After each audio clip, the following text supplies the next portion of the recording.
Okay.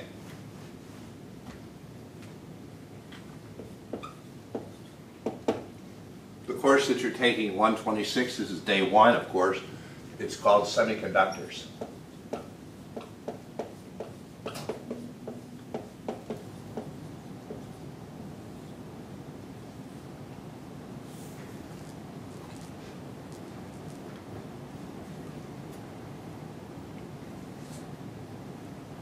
Okay?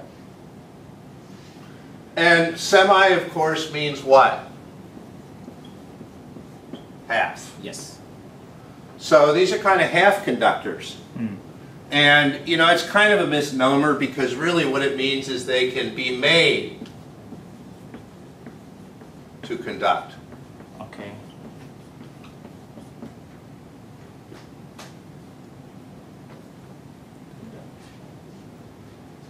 Okay, so instead of thinking that they conduct half the energy, think about it that maybe they conduct half the time. Half the time they conduct, half the time they don't. If you look at a switch over there, like the switch on the wall, it doesn't conduct all the time, even though it's a short circuit when it's on. If it's only on half the time, then the argument could be made that it's a semiconductor. But semiconductor refers to a class of materials, typically two different elements.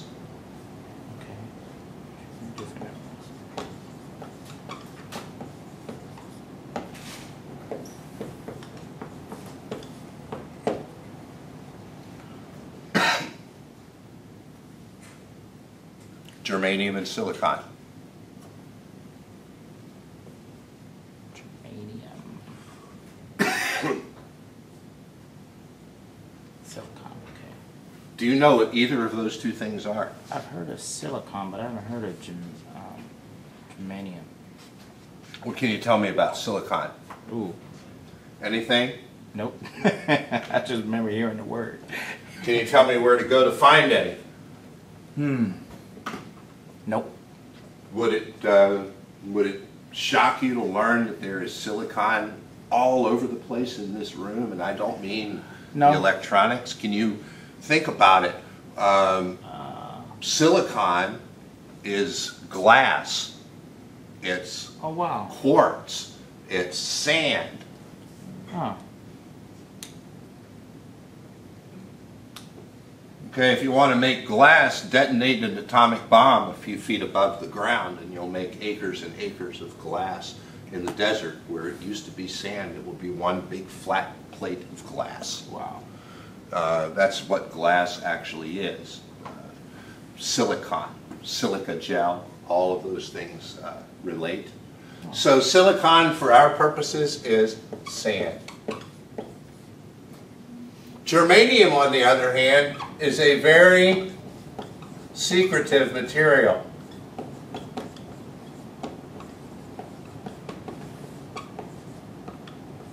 Hard to find, hard to isolate. Why is it secretive? It's just hard to find. Oh.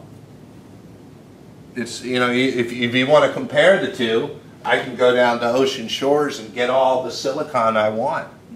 But if I want to get any germanium, I'm going to have to pay somebody a whole lot of money for a little teeny bit of it. So which one works better, the sand or the germanium? Well, according to Murphy's Law, which do you think works better? The one that's everywhere or the one that you really have to work hard to get? The one that's everywhere. No, it doesn't work that way. No. The one that works the best is the one that is difficult to find. Really? Germanium is a better semiconductor in a lot of ways than silicon is. And there's a reason for that. What type of material is that? I really don't know much about it because we generally don't use it very often. There's a very limited scope of application for germanium. Okay.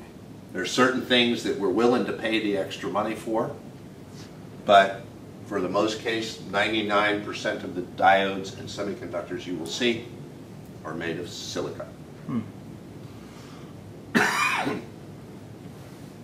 Okay. Okay.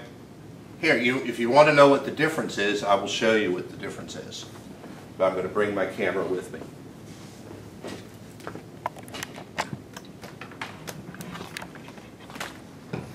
All right, let's go over here. We'll talk about the difference between silicon. Would you open that lock, please, and take that off?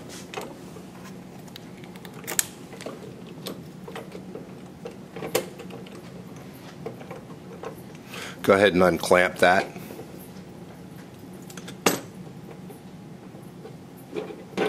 Now, check over here and make sure that this is unplugged.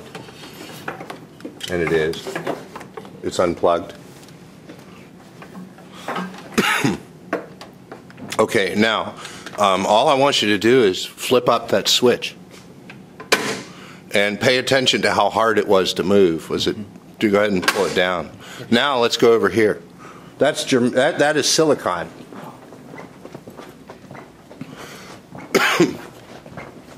Now try this one. Go ahead and turn the left one off.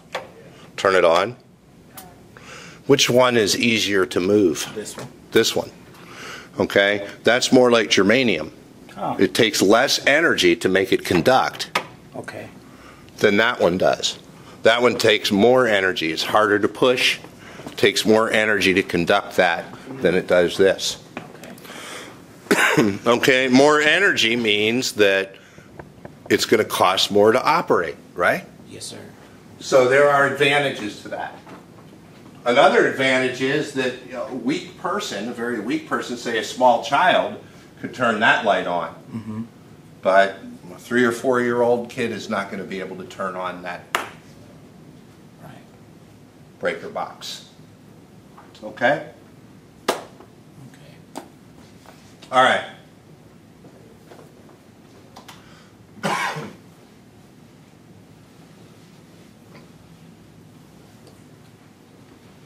So, our very first semiconductor that we're going to look at is called a diode.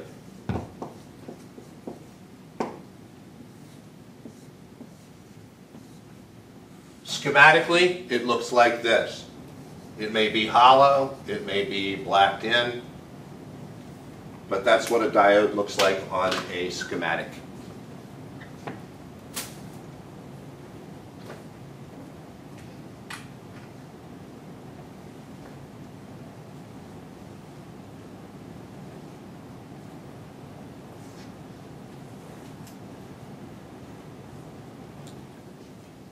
All right? Mm-hmm.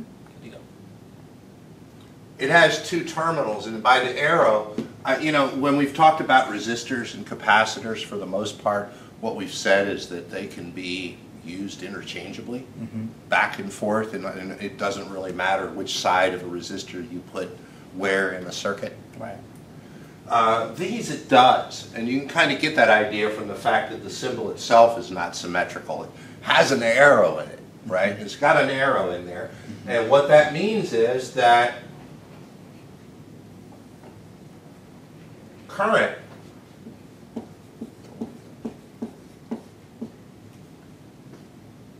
flows through in one direction, no current in the other direction.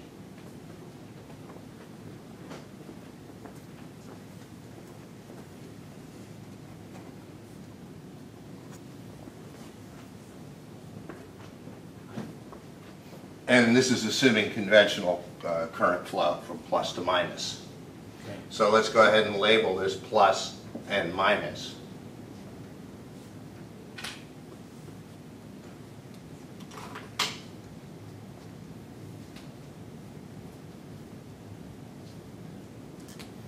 And we're going to give this a name. Using the term plus and minus really just doesn't work so well. So we're going to call this the anode. And we're going to call this the cathode.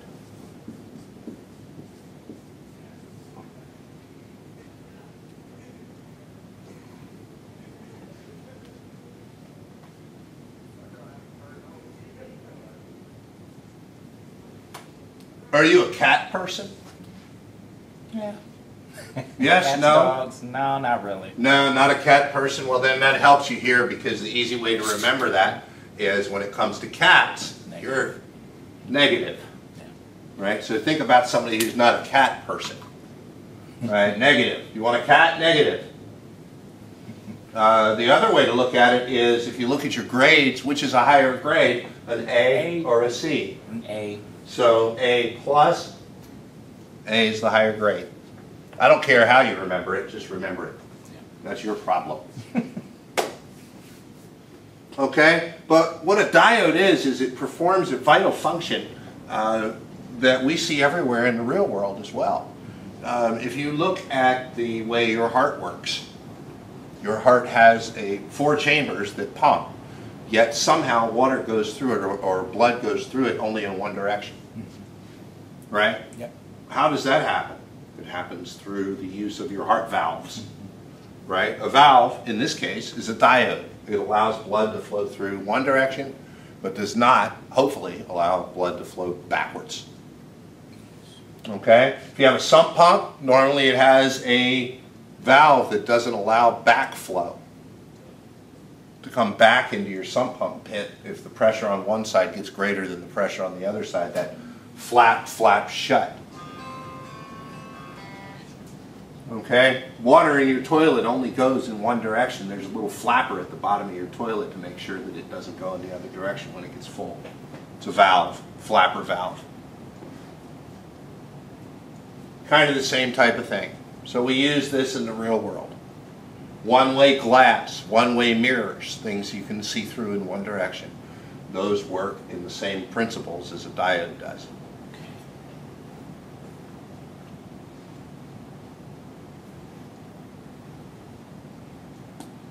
So think of a diode as a traffic cop. Okay? Now, here's where silicon and germanium differ.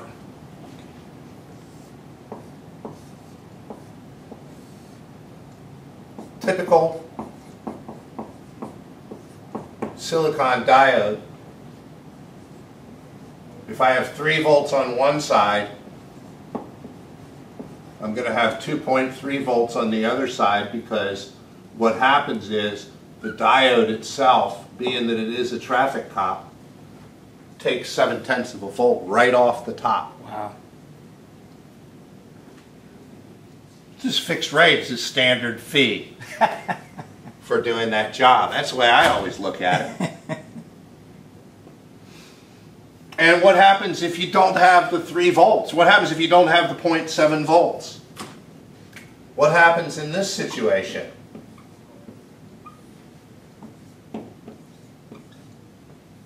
It's going to take, it's going to be negative volts on the other side. Not enough. Mm-hmm. No entry. No.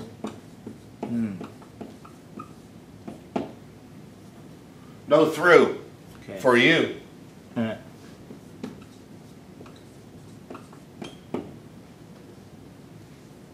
Okay, in other words, if you don't have the 7/10 of a volt, the door doesn't open. Okay.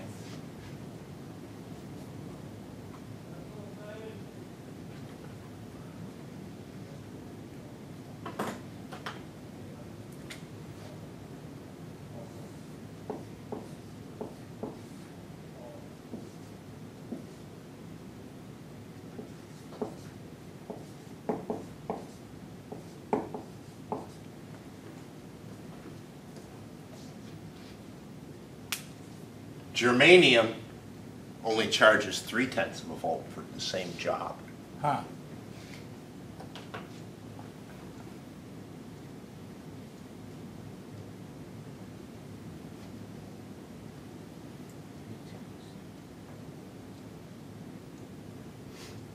Okay, so that means that you can have as little as 3 or 4/10 of a volt coming into that diode, and that diode then will pass something through.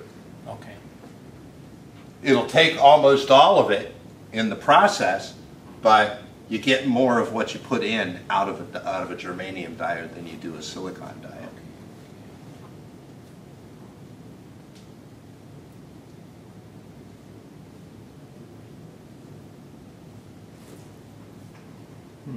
Amazing. Okay, questions? No, I'm just thinking about generators the military use. So, military, they're cheap. So they probably use the typical. Most do.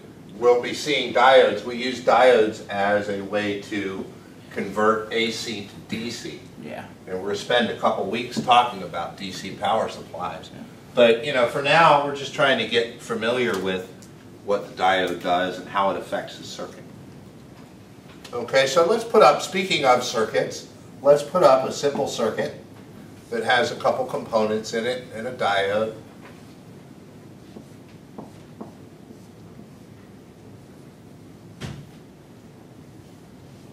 Actually, I'm going to leave that resistor out. 10 volts, 1 k ohms, and D1.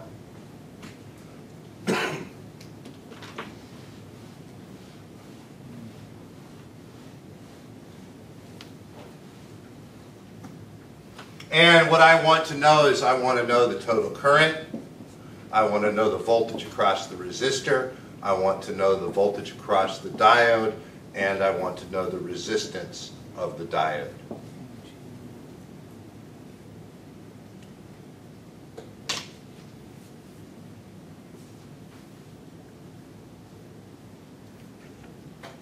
Resistance of the diode.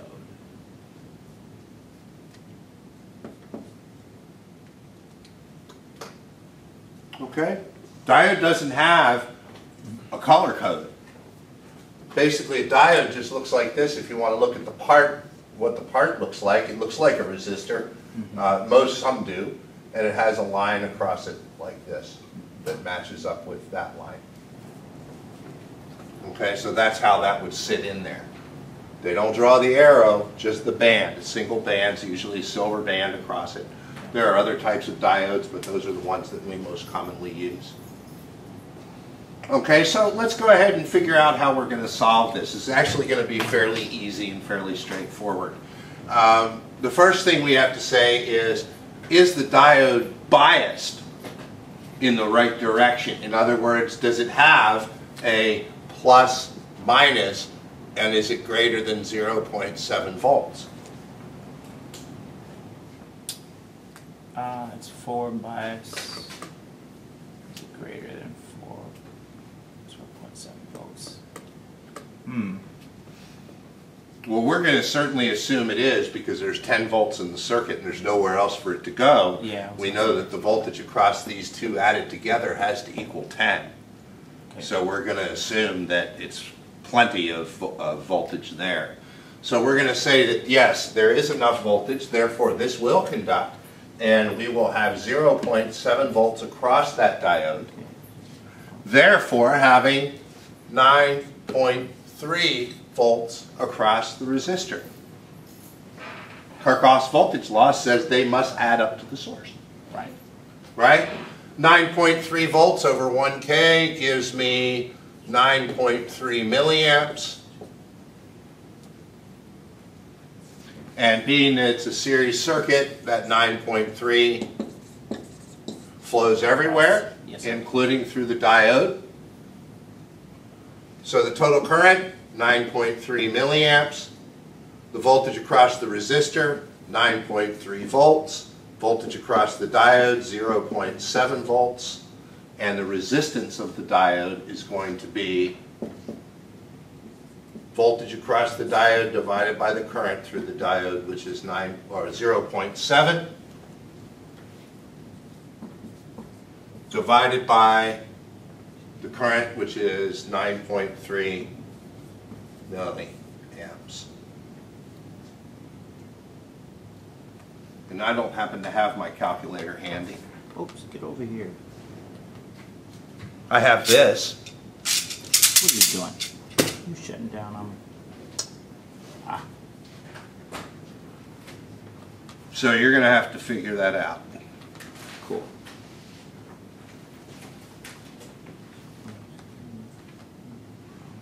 But you know what? It's about 700 divided by 70 ohms.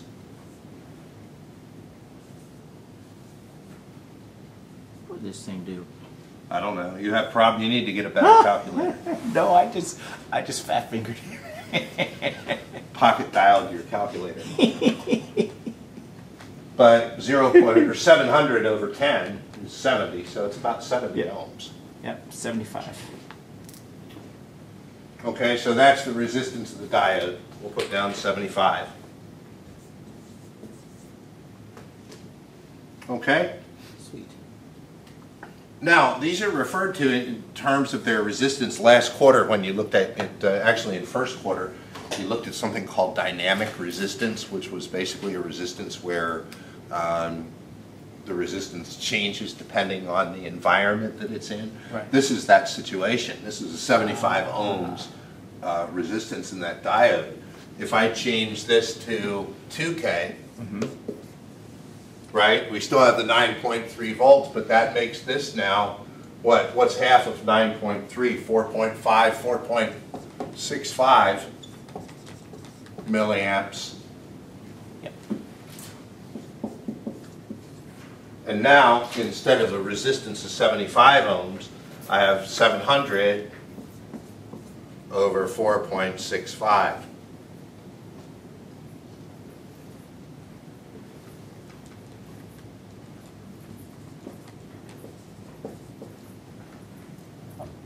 And what does that give you? 151 milliamps.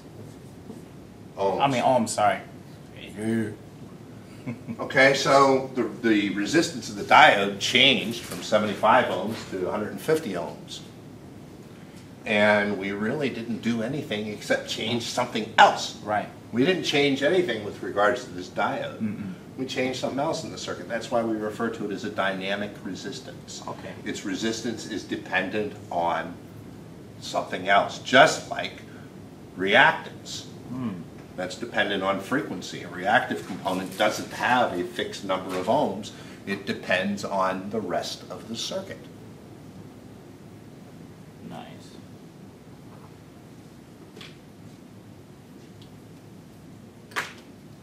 Okay, any questions on this? No, sir, that was fun.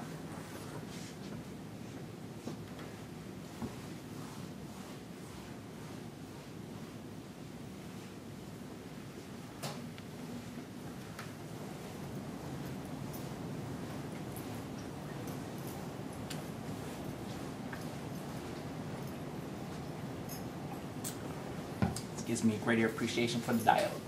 Good, well let's get a little more appreciation. Let's go over to the door. Okay.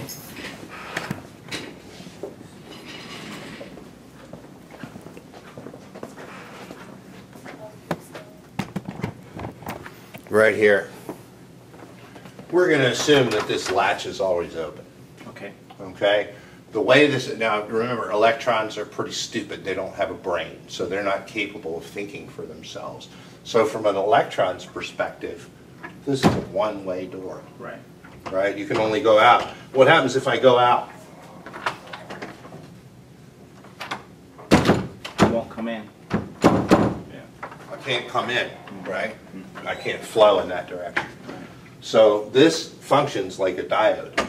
Now, the reason I wanted to mention this is because I also want to point out that if I were performing some function which was on the slim side of the law and was hiding out in here and had this door closed and locked, is it not possible that the police could come with one of those big battering rams or Curly and shove, you know, into the door and break that door down? Can this door be broken down if you apply enough force to this?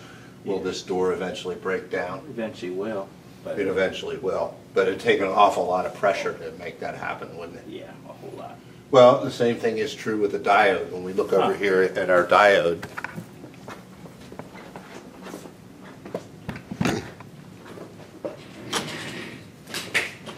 we have our diode like that. Yeah, I think it's there. Yep. And normally, this is what we refer to as forward bias.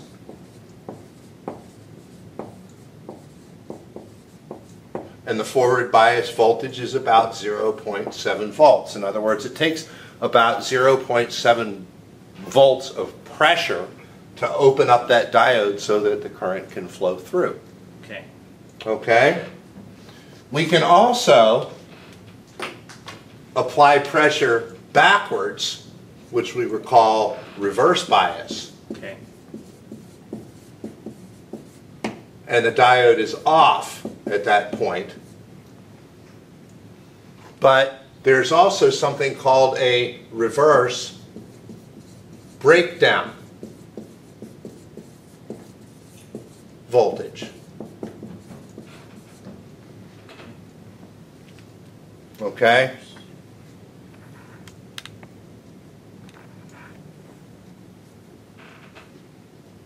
And that might be on the order of greater than 200 volts.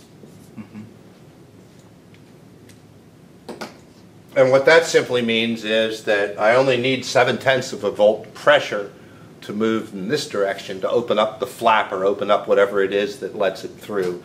It's a sophisticated mechanical situation that goes on inside this diode involving impurities, and we can talk about that at some point, but you know, from what our focus is, we don't need to worry too much about that. This is a device that we're going to put into a circuit to accomplish a certain function. I prefer to focus on that over what's going on with the electrons inside. That's all in the book. You can check that out, and I'm happy to discuss that with you, but I'm not going to present it. Forward bias, but reverse bias, many times that voltage can this thing handle backwards before it finally breaks down, just like the door can handle a lot more pressure against its direction of opening as it needs to open it in the correct direction. Okay. So we have to be cognizant of that.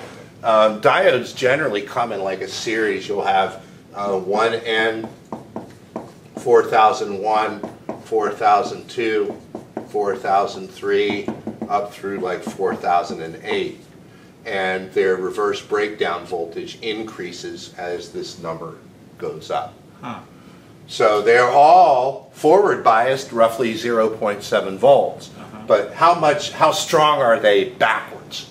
Right. That's what varies amongst those diodes. And I think the ones you guys use in your lab are 4006s. Oh. So they're fairly robust. You guys will build some circuits that use diodes, and we're going to talk about those circuits individually tomorrow. Okay. Okay? Any questions? No, the ones that I saw when I was in the military, we would have diode in the crank circuit, and when it would stop the voltage from going to the control panel, when that diode would burn out, and then it would reverse itself and it would block the voltage from going through, and it would burn out, so you would have no voltage going through the control panel. Okay. A lot of people would be crazy and oh, the wiring harness is bad, but no, it's just that little diode. Well, chances are that was probably a slightly different kind of diode. That's probably one that looks like this. I was going to ask. And we're going to talk about that. There's a particular type of diode that has wings like that. It's called a Zener. And what the Zener does is it works like a pressure relief valve. Wow. It works backwards, and it'll have a voltage like VZ is equal to 12 volts. Anything over 12 volts will bleed off through the Zener. Kind of like on an air compressor tank. You have the valve, if the pressure gets too high, there's a malfunction somewhere, that valve will blow on your hot water heater or whatever. It's a pressure relief, like an emergency relief valve. A lot of times you'll see something like that being used to protect devices. We'll see that also a little bit later in this course. Cool. You'll do a lab on Zeners. How many different diodes do we have? You mean, qualify Types. that? Just different types. The different types of diodes. There's thousands of different diodes. Oh, really? There are different diode numbers out there. There's other things that you have to think about when it comes to diodes that we probably won't get into too much, but since you asked, I'll go ahead and answer them. One of the things that we have to look at when it comes to a diode, and one of the reasons that there are so many different types or specific examples of diodes, and they all look like 1N something. One of the things that we have to look at is if I have an input and it goes from 0 to 10 volts, when that goes through the diode,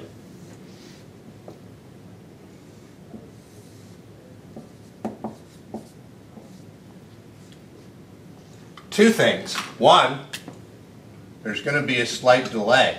Right. Called a propagation delay. Okay. That goes between these two things, and that could be on the order of nanoseconds and small numbers. And then the other thing you have is the rise time. This is called propagation delay. And this is called rise time. It takes a certain amount of time for something to happen. Okay. That's human nature. That's natural, because anything that has mass takes a certain amount of time to move. And electrons and all of the fun things that are moving around in there due to that chemistry, they all have a certain mass to them. So just because we say, all right, do this now, it's not going to be able to do it that quickly. Okay? Generally, the more expensive, the more money you spend on the diode, the shorter that rise time is. Cheap diodes will take longer to switch. Ah. Okay? Another thing that happens when they switch like this is, in many cases, you'll get something like this. Wow. Spike. Then you have to filter out that high frequency noise somehow, and then of course anytime you filter anything you lose some of what you started with. Right. You filter out part of what you want to keep, and what ends up happening is you end up rounding off the corners, and that almost ends up being worse than you started with. Wow. So when you talk about specifying a particular diode, you have to look at what you're going to use it for. Do you need it to switch quickly? Do you need it to have a vertical line there so that it really supplies a transient bang to some circuit that it's moving towards? What are we using it for determines what specific diode we use. Okay. Most of the time, for the stuff that we play around with, just get me a diode out of the drawer. For the most part, will work just fine, as long as it's a general purpose diode and not a Zener, like we'll talk about later. Okay. Okay? So, that's why there are more than one specific type. And there are other considerations, temperature considerations, that vary all of these things based on the temperature as well. So there's all kinds of things to look at there. Okay. All right? Interesting. Good. Any other questions on what we talked about today? No, sir. All right. Good deal. Great. We meet again for this class when? Tomorrow at 9:30. Awesome. Yep. We will continue on with diodes, and we'll look at some more diode circuits and do some more examples. And you guys will have a lab to get started with on that as well. Nice. All right.